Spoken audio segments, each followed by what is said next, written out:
Friends, आप सभी का स्वागत है हमारे चैनल मोटिवेशनल ट्यूबर में। सुनने में भले ही लोगों को आसान लगता है, लेकिन जब कोई मेहनत के बलबूते बड़ा सपना पूरा करने की ठान ले तो वो सपना साकार होकर ही रहता है। ऐसे ही राजस्थान के एक किसान के बेटे ने एक दो नहीं बल्कि 6 बार अपनी सरकारी नौकरी छोड़ी। आज के बेरोजगारी के समय में उसने उन नौकरियों को ठुकराया जो हर कोई पाने को आतुर है, पर इस लड़के ने सिर्फ अफसर बनने और पुलिस की वर्दी के लिए उन्हें ना कर दिया। कभी रेलवे में गैंगमैन का काम कर पटरियां ठीक करने वाला ये शख्स आज आईपीएस ऑफिसर है।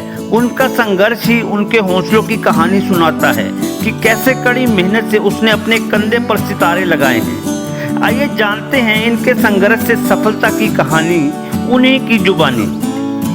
मैं राजस्थान राज्य के दौसा जिले के एक छोटे से गाँव आवानेरी से हूँ। ग्रामीण किसान परिवार से ताल्लुक रखता हूँ। हमारे पास 2 बीघा जमीन थी जिसमें घर चला पाना मुश्किल था, तो माँ पिताजी दूसरों के खेतों में बटाई में खेती करके परिवार को चलाते थे।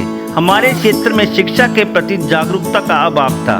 मैं कक्षा में हमेशा प्रथम दर्जे का विद्यार्थी रहा, फिर भी ये मुकाम तय करने की तो मैं कभी सपने में भी नहीं सोचता था। मैंने अपनी 12th की पढ़ाई सरकारी स्कूल से ही की है। 10वीं की कक्षा का परिणाम आया तो मैं अपने स्कूल में प्रथम स्थान पर आया था। मेरा भी मन था और कई लोगों ने कहा कि मुझे साइंस विषय लेना चाहिए। मैं भी इंजीनियर बनने का सपना देखता था, लेकिन परिवार वालों की स्थिति ऐसी नहीं थी कि वे मुझे बाहर पढ़ा सकें और खर्चा उठा सकें, क्योंकि मेरे गांव के आसपास विज्ञान विषय का कोई स्कूल नहीं था।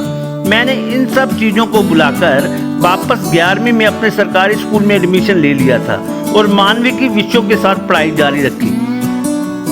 12th में भी मैं अपनी कक्षा में स्कूल में प्रथम स्थान पर रहा था, लेकिन अब मेरी प्राथमिकता बदल गई थी। अब मुझे सबसे पहले नौकरी चाहिए थी, क्योंकि परिवार की इतनी अच्छी आर्थिक दशा नहीं थी कि वे मुझे जयपुर किराए पर कमरा दिलाकर पढ़ा सकें।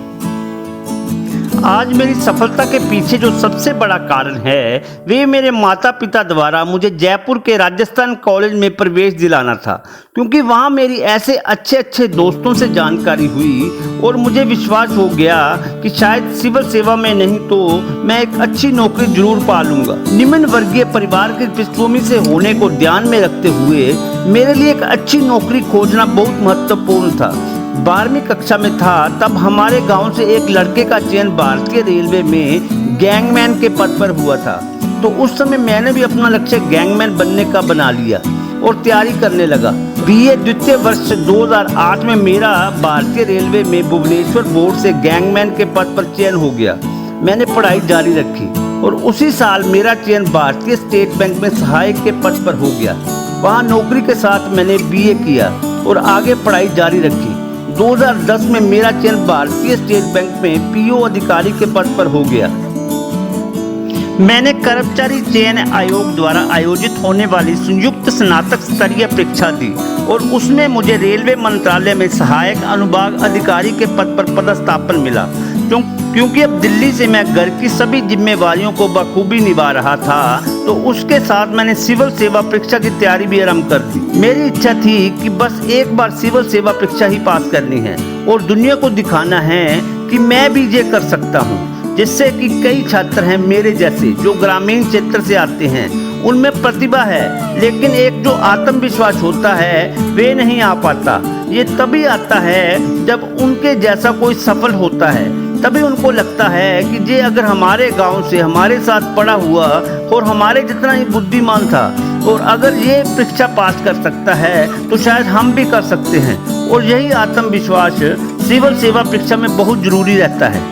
2015 की सिविल सेवा परीक्षा में मैं प्रारंभिक परीक्षा भी उत्तीर्ण नहीं कर पाया। आईएएस की परीक्षा में लगातार असफलताओं के बाद मेरे मन में ये धारणा प्रबल नहीं हुई कि मेरा लक्ष्य अब पूरा नहीं होगा और मैंने अपने प्रयास जारी रखे। इस तरह मेरी सफलता की यात्रा में उतार चढ़ाव की पगडंडी बहुत लंबी और संघर्ष भरी रही। मैंने 2015 के साल को बिना हताश हुए हिंदी साहित्य में एमए करने में लगाया और उसके साथ ही नेट जेआरएफ की तैयारी में लग गया। मेरा हिंदी साहित्य में नेट क्लियर हो गया। इसी साल राजस्थान लोक सेवा आयोग द्वारा आयोजित की गई कॉलेज लेक्चरर परीक्षा में शामिल हुआ, लेकिन इस परीक्षा में मैं साक्षात्कार के लिए चयनित होने से 1 नंबर से रह गया। मुझे थोड़ी हताशा हुई, लेकिन मुझे क्या पता था नीति को कुछ और ही मंजूर था। इस चीज का फायदा ये हुआ कि अगली बार जब मैं 2016 में सिविल सेवा परीक्षा में बैठा तो न सिर्फ मेरी प्रारंभिक परीक्षा पास हुई बल्कि फाइनल सिलेक्शन भी हुआ और भारतीय पुलिस सेवा में उड़ीसा कैडर आवंटित हुआ। तो दोस्तों, आपने देखा कि कैसे प्रहलाद ने अपनी जिंदगी में जिस पद को चाहा उसे हासिल किया, सिर्फ और सिर्फ अपनी प्रबल इच्छा शक्ति के बल पर। आपको प्रहलाद सहाय मीना के ऊपर मेरा ये वीडियो कैसा लगा प्लीज कमेंट में बताएं और वीडियो को लाइक करें, शेयर करें और चैनल को सब्सक्राइब करें और बेल आइकन दबाएं ताकि मेरा हर वीडियो आपको डायरेक्ट मिले। जय हिंद।